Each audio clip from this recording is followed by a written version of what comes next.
when I was writing Subspecies 2 and 3, I sort of wrote them as one long story, so that 2 picked up where number 1 left off, 3 picks up exactly where number 2 left off, and somehow I had the momentum of the idea that Subspecies was going to be a series, that at the end of part 3, I left it very open-ended, and they get away from Radu. Radu seems to be dead, but there was no real resolution for Michelle. And I think the people that liked the series were a little distraught with me for not, resolving the story properly. And I felt it when I watched it, that there was like something left hanging. But always in my mind there was the hope that we would get around to doing part 4. It has been 6 years since we made part 2 and part 3. And those were made back to back, as you know, over a course of 3 months. And came back and they, put out part 2, put out part 3 a couple years later. And apparently there had been a lot of fan mail. And people wanted to know, does Michelle make it back to the States? Does Radu come back to life? And so I had gotten a call from the production office, and at the time I was like completely bleach blonde. And because I'd taken a bit of a hiatus actually from acting, I had went and had myself a kid, and so I took some time off and always wanted to bleach my hair. So I got this call and I thought, I was really like not in the acting mode, but I just couldn't have somebody else be Michelle.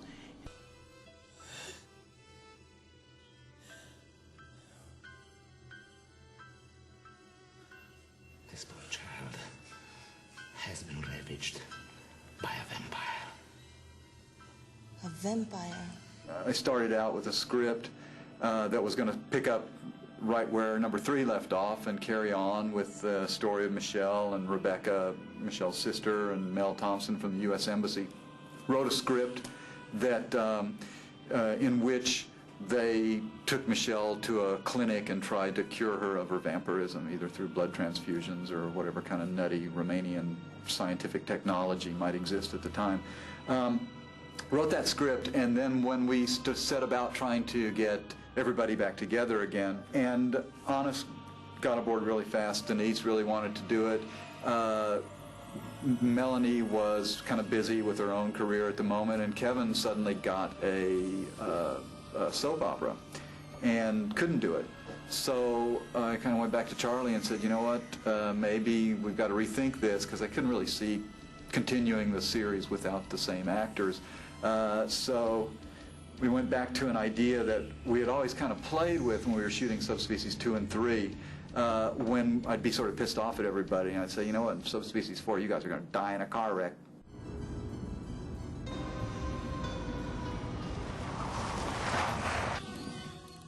When I first read the script, it had my sister in it, and it had the American Embassy man. But the revision of it, I actually really liked the revision of it. I felt it was a little more focused towards the vampire part of the story. And to be able to work with Ted again, who's so silly, he's so charming. It's just odd that a man who's so sweet and silly could make such dark, gothic drama. And he does a brilliant job at it, so I was really looking forward that he also was going to be directing it. There needed to be some stable through line. If I couldn't have my sister, and if I couldn't have, the American Embassy guy, then I had Ted, and of course, Honest. Michelle, I can save you from this storm, and if you will come to me of your own free will. Never.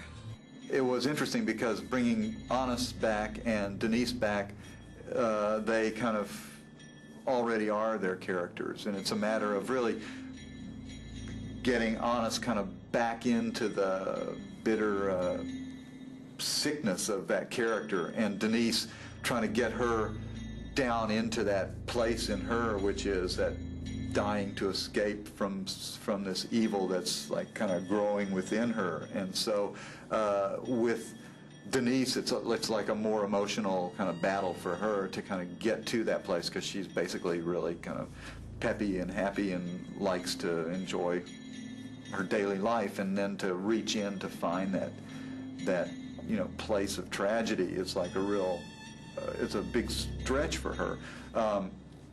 So we, had some rehearsals, and basically it was like, oh yeah, we just left off 2 months ago, and here we are playing the same parts again. Let's just hit the ground running.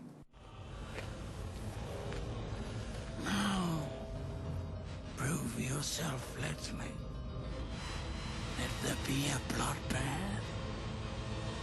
I actually could get weepy over him, There's a part of me that just hates his guts sometimes for being so rude and crude.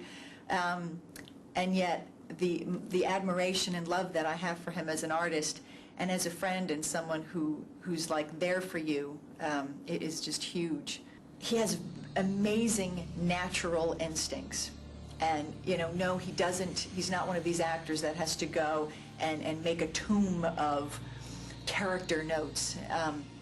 He's very visceral, he's very on the surface, and by now, especially, even for both of us, the character, it's pretty much on autopilot. I mean, he's got Radu down, and he knows, basically, if Ted is like suppressing a laugh during a take, he knows that he nailed it. There is a certain macabre sort of style of acting that Honest does that's so over the top, that's just so brilliantly him.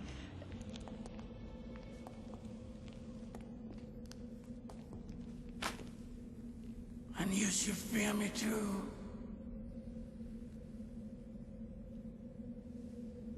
Because I'm a monster. As my child. Master.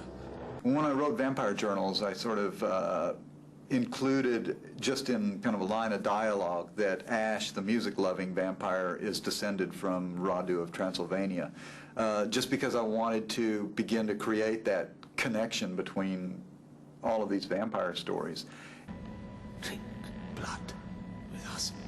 Ash comes in with the idea that he is the lord of his lair, and Honest comes in with the idea that he is the baddest ass vampire that ever lived. And so it was very funny the night that I introduced the two of them in the hotel bar at the Lebeda, and just watched the kind of strange dynamics. And the moment when Jonathan understood that Radu is the master and Ash is the protege in this case. You could see when they were performing together, there was almost this fear of Jonathan for Honest, and with Honest there was this joy, this opportunity to be able to put a knife to this Pilati boy. I mean, it's like that's sort of my take on it, and it's said with love. But when somebody really just, it's completely not their philosophy, they're going to use that to feed them in a scene, and you can definitely see it with the two of them. I've nurtured our holdings for 100 years. I have earned your generosity. I generously give you till full moon to evacuate my stronghold. You and your fledglings must find a new sanctuary. I set out in Subspecies 4 to kill Radu definitively.